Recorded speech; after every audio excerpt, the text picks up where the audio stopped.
नमस्कार, आप देख रहे हैं जम्मू परिवर्तन और मैं हूं विकास मनहास। तो जिस तरह से हम बोट के सहारे जो है पुलडोडा से अभी तुरंगल के पास पहुंचे हैं, जो अस्सर के बिल्कुल पास में है। और बहुत सारे मकान जो हैं इसी जगह पे हुआ करते थे। और बहुत सारे लोग जो हैं जब 2008 में बघलियार प्रोजेक्ट बनता है उसके बाद जो है इनके घर उजड़ जाते हैं और यहीं के निवासी हैं। बहुत सारे घर हैं यहीं पे और इन्हीं के साथ बात करूंगा। ये नीचे दरिया के बिल्कुल पास में आए हुए हैं हमसे बात करने के लिए। इन्हीं से बात करेंगे कि किस तरह की हालत है और किस तरह के प्रॉमिस जो है गवर्नमेंट ने इनके साथ किए थे। सर, क्या नाम है आपका? मोहम्मद अशरफ। अशरफ जी, क्या हुआ था और कब से कितने घर यहाँ आसपास थे जब 2008 में बघलियार प्रोजेक्ट बना था? इसमें तकरीबन 13-14 घर हैं। इस मल्ला है पूरा। जो आपको अभी नज़र आ रहा है हमारे मकानों के साथ, ये फ्लोर के दरख्त सूखे हुए नज़र आ रहे हैं। ये पूरी ज़मीन जो है इसमें नाबूद हो चुकी है पानी में। उस थोड़ी वक्त सी के ढल के दिखा देना चाहूँगा, रोकना चाहूँगा। अभी भी लोग देख सकते हैं किस तरह से घरों के लिए जो भी माल मवेश के लिए कुछ लेना हो वो जो है इस किश्ती के सहारे लेते हैं। और जिस तरह से इन्होंने बताया, ये जो आपको बीच में दिख रहे होंगे लकड़ी वगैरह, ये जो है इनके घरों की लकड़ियां हैं। मतलब कि ये इनके घर यहाँ पर 13-14 घर हुआ करते थे। चलिए आगे इन्हीं से जानते हैं कि फिर उसके बाद किस तरह के वादे किए गए और क्या चीज़ें मिली भी आपको यहाँ पर। हमें 20,000 रुपये कनाल के हिसाब से पैसा मिला है। हमारा हमारा कंस्ट्रक्शन भी जो है बहुत कम बना है। मौके पर भी पैसा नहीं मिला गया। अभी कहीं का 20% उधर ही है। कभी अच्छा, अभी वो मिल नहीं पाया। तो आपको जो इस घर तरह यहाँ से शिफ्ट हुए हैं दूसरी जगह के लिए गए, उनको ना वहाँ पर पानी की सहूलियत मिली, ना बिजली की सहूलियत मिली, ना ही कोई रास्ते की सहूलियत मिली। इस वक्त भी दर बदर है। वो कई कुंबे हमारे जो दर बदर है। आपने कहा कि 13 कुंबे थे, कुछ लोगों को मिल गया और कुछ लोगों को बहुत कम मिला। अभी क्या प्रॉब्लम आ रही है? रिहेबिटेशन करना था, मतलब दूसरी जगह के लिए शिफ्ट करना था, क्या चीज़ें हुई थी? दूसरी जगह शिफ्ट करने के लिए हमारे लिए कोई भी रेजिमेंट नहीं किया गया। तो हम तो ऐसे टेंट में रहते रहे। आपके बच्चों के साथ कोई वादे किए थे कि मतलब कि नौकरियां उन्होंने मिलेंगी वो? उन्होंने कहा था कि आपके हर मेंबर के हर घर का एक फर्द हम मुलाजिम कर देंगे और आपके लिए बिजली फ्री की जाएगी। आपको पानी घर में पहुंचा कर दिया जाएगा। ये तो डीसी साहब ने भी मौके पर वादा किया और बड़ी बड़ी नेताओं ने भी वादे किए। जो भी नेता आया वादे करता चला गया, लेकिन मिला हमें कुछ नहीं। इस वक्त तक हमारे और छोड़कर हमारे राशन कार्ड भी मुकम्मल नहीं। हमारे मतलब राशन कार्ड वगैरह भी नहीं बने हुए हैं? अभी कुछ नहीं बने। अभी बकाया है कुछ राशन कार्ड। चलिए, कोई क्या कहेंगे इसमें मिराज जी? जिस तरह से इनकी समस्या है, आप आके लेकर जा रहे हैं एडमिनिस्ट्रेशन तक, क्या बात होती है, क्या चीज़ें होती हैं? विकास जी, बहुत बहुत धन्यवाद आपका। इस बारिश में, इस मौसम में आप हमारे पास डोडा से यहाँ पे पहुँचे हुए हैं। इन लोगों का दुख सुख देखने के लिए आप यहाँ पे पहुँचे हुए हैं। इसके नीचे 15-14 कुंबे इसके नीचे थे, जो ज़मीन इनकी चला गई, मकान इनके चला गए। और न ही इनको आज तक कोई भी रिहेबिलिटेशन गवर्नमेंट की तरफ से कोई भी इनको नहीं मिला हुआ है। मेरी लिहाजा ये एलजी साहब से पहले भी मैंने उनको लिखा हुआ है, चीफ सेक्रेटरी को मैंने लिखा हुआ है। उनका आज तक मुझे कोई जवाब नहीं आया है।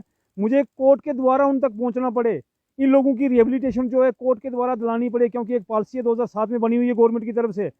बाकी कश्तवाड़ प्रोजेक्ट में देखो, श्रीनगर में देखो, 35-35 लाख रुपया इन लोगों को, उन लोगों को मिला हुआ और एक एक घर को एक एक नौकरी दी गई है। यहाँ पे नौकरी छोड़ो, रिहेबिलिटेशन छोड़ो, ये क्या बोलते हैं कि इनके राशन कार्ड नहीं बने हुए हैं, इनका बैठने की कोई सुविधा नहीं है। वो जिसकी 4 कनाल ज़मीन होगी, 20 चौके 80,000 उसको मिला होगा, वो कहाँ जाएगा 80,000 रुपये? वो किराए पे ये लोग रह रहे हैं सर। असर में बटोत में इनके बच्चे दर दर हो रहे हैं।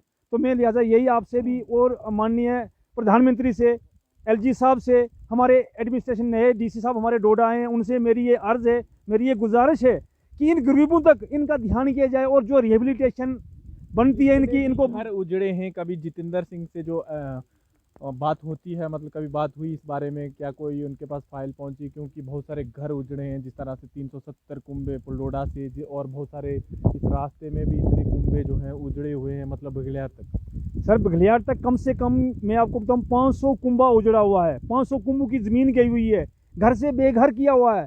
और उस वक्त बोला था कि इस प्रोजेक्ट की जो पावर है इनको फ्री ऑफ कास्ट दी जाएगी। फ्री कास्ट क्या, 400 रुपया पर घर को इनको वो किराया भरना पड़ता है। वो 7 करोड़ रुपया पर डे की इस प्रोजेक्ट की इनकम है, जो कि गवर्नमेंट के खाते जाती है। यहाँ से पावर लेके आपके फॉरेन कंट्री में जा रही है, लेकिन यहाँ पे हम लोगों को, किसी भी आदमी को फ्री, लाइट तो छोड़ो, अब मतलब कहीं जगह तार भी, पोल भी नहीं लगे हुए हैं। जी हाँ, मैं आपको बता दूं, जब बघलियार प्रोजेक्ट बना था तो बहुत सारे वादे किए गए थे इन सब लोगों के साथ। और जिस तरह से इन्होंने कहा कि इस प्रोजेक्ट की वजह से लगभग 500-600 घरों की जो फैमिली थी वो सारी उजड़ गई और इनको कहीं ना कहीं वादे किए गए थे बहुत बड़े बड़े, और उन वादे जो है सारे टूटते हुए नज़र दिख रहे हैं। अभी भी 12 साल हो गए, 12-13 साल हो गए।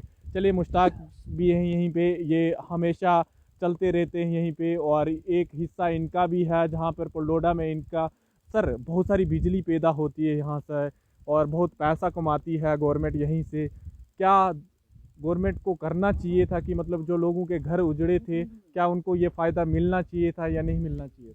देखिए, हम इसके खिलाफ नहीं हैं कि यहाँ कोई उपलब्धि हो, बिजली पैदा हो, होनी चाहिए, प्रोजेक्ट बनने चाहिए, लेकिन इसका मतलब ये नहीं कि हमारे खून पे बने, हमारी लाशों पे बने।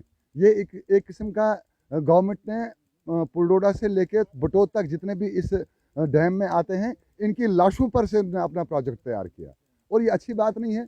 अगर हमको बसाते, हमारे बच्चों को नौकरी देते, एक एक घर में एक एक मुलाजिम देते, हम खुश होते, और हम इस पानी की देख रेख करते, हर चीज़ करते। हम इस पानी के न देख रेख कर सकते हैं और न इस पानी के नज़दीक जा सकते हैं। ये तो हमको मतलब हमारे बच्चों को निकल गया। आप देखिए, हर साल 2, 4, 5 बच्चे जो हैं इसमें आप गर्क-आब हो जाते हैं। तो यही है कि मैं चाहता हूँ कि एक तो मुलाजमत मिले। अगर अगर गवर्नमेंट चाहे दोबारा इस पर नज़रसानी करना, तो पुलडोडा से लेके तो यहाँ बटोत के नीचे बगर असर बगर के नीचे तक हर घर, जो भी घर इस बगलियाड़ प्रोजेक्ट की जद में आया है, उनको आपने एक एक बात और मुलाजिम। कही थी कि मतलब कि पैसा जो है सैंक्शन हो जाता है, बहुत सारी चीज़ें हो जाती है, लेकिन जो पैसा लोगों को मिलना चाहिए वो भी जो है एडमिनिस्ट्रेशन दूसरी जगह यूज़ कर देता है, जिस तरह से आपने कहा भी। ये देखिए, ये जो इनका पैसा था, जो हमारा पैसा था, जो हमें मिलना चाहिए था, वो गवर्नमेंट ने रोडों पे लगा दिया, रिश्त बालों पे लगा दिया, तारबंदी पे लगा दिया। मैं पूछना चाहता हूँ कि अगर बटोत से लेके और बगर तक का पैसा इन्होंने किस तरह से रोडों में लगाया और क्यों चलिए, लगाया? और बुजुर्ग भी हैं, इनसे भी बात करते हैं। क्या फ़र्क समझा आपने इन 12 सालों में? 2008 के बाद जब से बघलियार प्रोजेक्ट, अच्छी बात है गवर्नमेंट तरक्की करे, यहाँ से पैसा कमाए, जो भी चीज़ें, लेकिन जो आपका हक था वो आपको अभी तक नहीं मिला। नहीं मिला है, ये सही बात है। सब लोग महरूम रहे हैं हक से, और ज़मीन का रेट भी कम लगा है, कंपनसेशन कम मिला है। रेट लगा था 90 में और मुआवजा मिला हमें 14 में, किसी को 10 में, और वही पुराने रेट का, और ना कोई बेनिफिट दिया। गवर्नमेंट ने आर्डर निकाला था कि बिजली जो फ्री देंगे हम, यहाँ कोई बिजली किसी को नहीं दी, हालांकि डबल किराया लग रहा है सबको आगे मार्च के बाद। कोई बेनिफिट नहीं है इसमें। और इन्होंने कहा था मुलाजम लगाएंगे, मुलाजम तक क्या, लेबर ने काम तक नहीं किया प्रोजेक्ट में हमारे इलाके के लोगों को, उनको भी नहीं जाने दिया। वहाँ भी कोई किश्तवाड़ से कोई कहीं से आके बैठा हुआ था, यूनियन बनी है, यूनियन में जो नहीं है उसको नहीं लगाते थे।